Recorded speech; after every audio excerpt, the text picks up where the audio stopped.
வச்சு கோலம் போட மறந்திருப்ப. புத்தகத்தை தலைகீழா படிச்சிருப்ப. மூன்றாம் பிறை அளவுதான் சிரிச்சிருப்ப.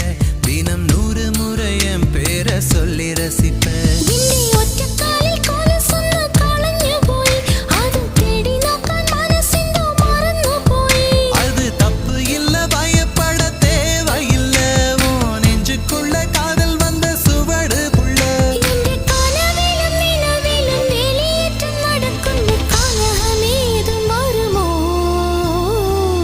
மனசுக்குள்ளே தாகம் வந்துச்சா,